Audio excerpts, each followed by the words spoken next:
नमस्कार साथियों, आप सभी का हमारे इस YouTube चैनल पर हार्दिक स्वागत है। दोस्तों, आज की इस वीडियो में बात करेंगे जीडीएस यानी ग्रामीण डाक सेवक को मिलने वाली सैलरी के बारे में। यानी जीडीएस को कितनी सैलरी मिलती है और जीडीएस को सैलरी के साथ साथ और कौन कौन से जो है वो बेनिफिट उसको अलग से मिलते हैं। तो चलिए दोस्तों, अभी वीडियो को शुरू करते हैं। तो साथियों, यहाँ पे जो जीडीएस बीपीएम है यानी ब्रांच पोस्ट मास्टर है, शाखा डाकपाल, तो 4 घंटे का उनका स्लेब होता है। तो 4 घंटे का जिनका स्लेब है उनको लेवल 1 की सैलरी मिलती है 12,000 रुपये, यानी 12,000 रुपये उनका टीआरसीए मिलता है। और जो लेवल सेकंड है वो 5 घंटे का, यानी जिनकी जो है वो ड्यूटी 5 आवर्स की है, 5 घंटे उनका ऑफिस खुलता है, उनका जो है वो टीआरसीए यहाँ पे जो बेसिक पे है उनकी वो 14,000 रुपये है साथियों। वहीं साथियों, अगर हम बात करें एबीपीएम की यानी असिस्टेंट ब्रांच पोस्ट मास्टर की, तो उनका लेवल 1 की सैलरी होती है जो बेसिक पे होती है वो 10,000 रुपये होती है। और जिनका लेवल 2 होता है यानी उनकी ड्यूटी जो है वो 5 आवर्स की होती है, 5 घंटे की होती है, तो उनकी बेसिक सैलरी यहाँ पे 12,000 रुपये होती है। तो दोस्तों, अगर हम बीपीएम की बात करें तो बीपीएम को जो है वो बेसिक सैलरी के साथ साथ जो उनका डीए मिलता है, और डीए जो है वो 46% है साथियों अभी। और अभी जनवरी का जो है वो डी अपडेट नहीं हुआ है। जब जनवरी के डीए की अनाउंसमेंट हो जाएगी डियरनेस अलाउंस की, तो ये 50% के पार यहाँ पे पहुँच जाएगा। तो साथियों 12,000 रुपये होगी बेसिक पे, प्लस जो है वो साथियों 46% डीए। तो जो 46% डीए है वो 5520 रुपये बनता है साथियों। तो अभी उसके हिसाब से हो जाएगी आपकी 17,520 रुपये, यानी 17,520 रुपये। इसमें से जो वो 50 रुपये और 300 रुपये आपके जो है वो ग्रुप इंश्योरेंस के वो कटते हैं, तो उसमें आपको जो है वो करीब करीब यहाँ पे, तो साथियों यहाँ पे जो 17,000 रुपये आपको कैश मिलेंगे। वहीं साथियों लेवल 2 की अगर हम बात करें तो 14,000 रुपये उनकी बेसिक सैलरी होगी, प्लस में उनको जो डीए मिलता है वो डीए बनेगा साथियों उनका 46% के हिसाब से अभी 6440 रुपये। तो इसके हिसाब से उनकी टोटल सैलरी हो जाएगी यहाँ पे 20,440 रुपये। यानी जो सेकंड लेवल है लेवल 2 5 आवर्स की, उनको जो है वो 20,440 रुपये। इनमें से जो है वो कुछ डिडक्शंस होती है, तो आपको जो है वो 20K प्लस 20,000 प्लस जो है वो लेवल 2 में आपको सैलरी यहाँ पे जीडीएस की देखने को मिलती है बीपीएम की। वहीं साथियों एबीपीएम की सैलरी जो बेसिक सैलरी 10,000 होगी, प्लस उसका 46% डीए मिलाएंगे तो 4600 हो जाएगी, तो 14,600 रुपये। वहीं जिनका जो है वो लेवल सेकंड है तो उनका 12,000 रुपये, 12,000 का 46% जब आप इसमें जोड़ोगे तो 17,520 रुपये जो है वो जीडीएस एबीपीएम की सैलरी होगी लेवल सेकंड की। वहीं साथियों अगर हम बात करें कि इंक्रीमेंट की, इंक्रीमेंट कितना लगता है, तो जीडीएस को जो है वो बेसिक टीआरसीए में जो है वो 3% का इंक्रीमेंट लगता है सालाना। और ये आपका इंक्रीमेंट जो है वो जनवरी या फिर जुलाई में लगता है। तो साथियों अभी जिनका जनवरी में इंक्रीमेंट लगेगा, मान लीजिए उनकी बेसिक टीआरसीए जो अभी उनको 1 साल हुआ है तो 10,000 रुपये है एबीपीएम की, तो उसका 3% यहाँ पे हम निकालेंगे तो वो 300 रुपये होता है। यानी अब से जो है वो उसकी बेसिक पे 10,300 रुपये हो जाएगी। और जब उनको 2 साल हो जाएंगे तो इसके ऊपर फिर से 3% का इंक्रीमेंट लगेगा, तो इसका 3% जब आप निकालोगे तो 310 रुपये होता है 10,300 का। तो ये आपकी हो जाएगी 10,610 रुपये। यानी जब आपको 2 साल हो जाएंगे तो आपका बेसिक जो है वो पे बढ़ करके 10,610 रुपये हो जाएगी। तो साथियों इस प्रकार से जो है वो जीडीएस बीपीएम और एबीपीएम की सालाना जो है वो 3% का उनके बेसिक पे में इंक्रीमेंट यहाँ पे देखने को मिलता है। तो साथियों इसके बाद जो डियरनेस अलाउंस डीए तो उनको मिलता ही है। इसके अलावा साथियों कुछ और भी चीज़ें मिलती हैं, जो फिक्स स्टेशनरी चार्ज होता है, फिक्स स्टेशनरी चार्ज एफएससी, ये जो बीपीएम को नहीं मिलता, ये केवल एबीपीएम को मिलता है 25 रुपीज़ पर मंथ। और दूसरा इसके साथ में साइकिल मेंटेनेंस अलाउंस, ये भी सिर्फ एबीपीएम को मिलता है 180 रुपये पर मंथ। साथियों ये अलाउंस जो है वो आपको ज्वाइन करने के बाद सैलरी में सीधे जुड़ करके नहीं आएंगे। इसके लिए आपको अपने सुपरिटेंडेंट या फिर अपने जो इंस्पेक्टर हैं एसडीआई हैं उनको एप्लीकेशन लिखनी पड़ेगी इसके बारे में कि मुझे जो है वो फिक्स स्टेशनरी चार्ज और जो है वो साइकिल मेंटेनेंस अलाउंस नहीं मिलता है अगर आप एबीपीएम हो तो। वहीं अगर आप बीपीएम हो तो बीपीएम आपको कंपोजिट अलाउंस मिलता है, जो ओएमआर बोलते हैं जिसको, ऑफिस मेंटेनेंस अलाउंस, वो 500 रुपये है।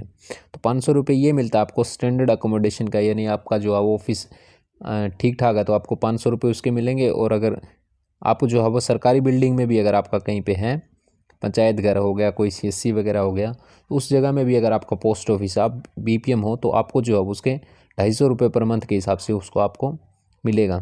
वही साथियों, इसके बाद अगर हम बात करें CDA की यानी कंबाइंड ड्यूटी अलाउंस की, मान लीजिए आपके पास जो है वो आपकी बीओ में ABPM और BPM की 2 पोस्ट हैं, लेकिन आप BPM हैं और आपका जो है वो ABPM की पोस्ट यहाँ पे खाली है।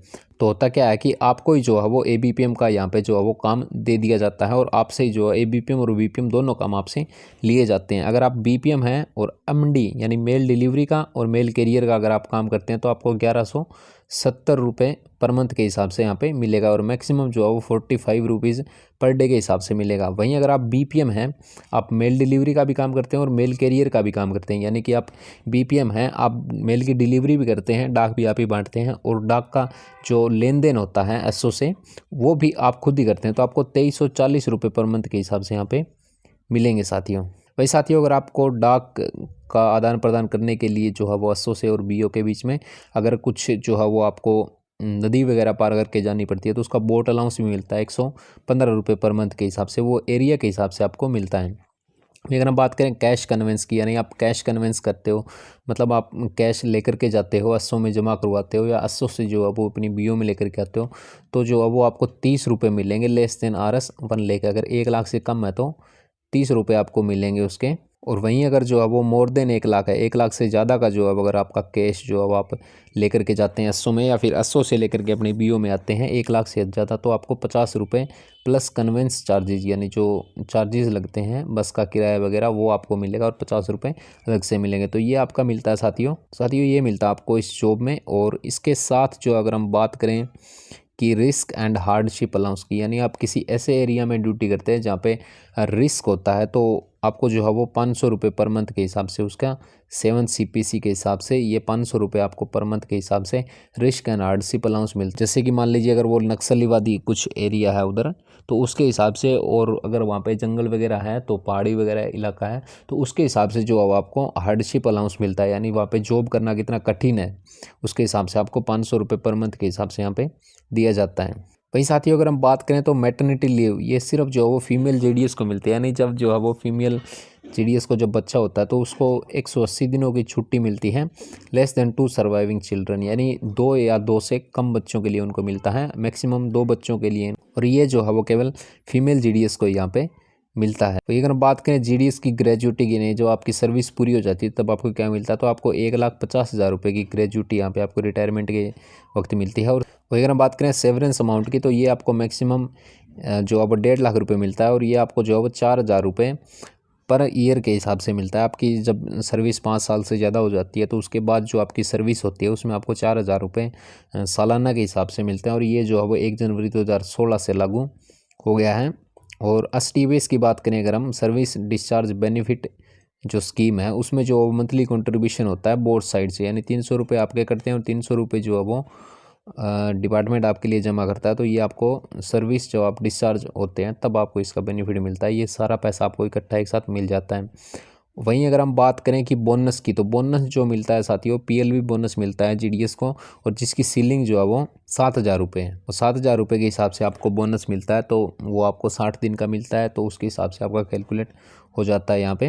वहीं साथियों अगर हम बात करें वॉलंटरी डिस्चार्ज स्कीम की, यानी आप जो है वो रिटायरमेंट समय से पहले कब ले सकते हैं, तो आपको जो है वो मेडिकल ग्राउंड के ऊपर अगर आप वॉलंटरी डिस्चार्ज स्कीम लेते हैं या रिटायरमेंट लेते हैं तो आपको जो मिनिमम सर्विस आपकी 10 साल की होनी चाहिए। नॉर्मल डिस्चार्ज लेना चाहते हैं आप तो उसको जो है वो आपको कम से कम 20 साल की सेवाएं देने के बाद आप जो है वो नॉर्मल डिस्चार्ज भी यहाँ पे जब चाहे तब जो है वो आप रिटायरमेंट इस डिपार्टमेंट से ले सकते हैं। इसी के साथ साथियों आपको लिमिटेड ट्रांसफ़र फैसिलिटी मिलती है, मिनिमम 3 इयर्स की सर्विस नहीं है, ये एक इसको काट अभी हटा करके 1 साल की सर्विस यहाँ पे कर दी गई है, यानी अगर आपको 1 साल हो गया है तो आप जो है वो इसके लिए ट्रांसफ़र के लिए अप्लाई कर सकते हैं और ये सुविधा जो आपको ऑनलाइन मिलती है। मेल JDS के लिए 2 बार है यहाँ पर और फीमेल JDS के लिए 3 बार है साथियों ये, यानी 1 साल आपका हो गया सर्विस में तो उसके बाद अगर आप मेल हैं तो आप 2 बार ट्रांसफ़र ले सकते हैं, और वहीं अगर आप फीमेल है तो आप 3 बार ट्रांसफ़र ले सकते हैं। वहीं अगर हम बात करें इमरजेंसी लीव की, तो 5 days in a calendar year, यानी 1 अप्रैल से लेकर के 31 मार्च के बीच जो है वो आपको 5 इमरजेंसी लीव यहाँ पे JDS की पोस्ट में देखने को मिलती है। और यहाँ पे साथियों आप मैक्सिमम 2 दिनों की एक साथ छुट्टी ले सकते हैं, 3 दिनों की यहाँ पे आप छुट्टी नहीं ले सकते हैं। तो ये था साथियों बेनिफिट। और जो है वो जीडीएस की सैलरी साल में वैसे तो एक बार बढ़ती है, एनुअल इंक्रीमेंट 3% का लगता है। और जो है वो आपका डीए बढ़ता है वो साल में 2 बार बढ़ता है, एक तो जनवरी में और एक जुलाई में। उसका बेनिफिट जो है वो आपको मार्च के महीने में और अक्टूबर नवंबर के महीने में आपको उसका बेनिफिट जो है वो देने को मिलता है। साथियों ये थी जीडीएस को मिलने वाली सैलरी। तो साथियों ये थी जीडीएस को मिलने वाली सुविधाएं और सैलरी के बारे में जानकारी। साथियों अगर आपको हमारी वीडियो अच्छी लगी हो, जानकारी पसंद आई हो, तो वीडियो को लाइक करें, शेयर करें, चैनल को सब्सक्राइब करें। दोस्तों वीडियो को पूरा देखने के लिए आपको बहुत बहुत धन्यवाद।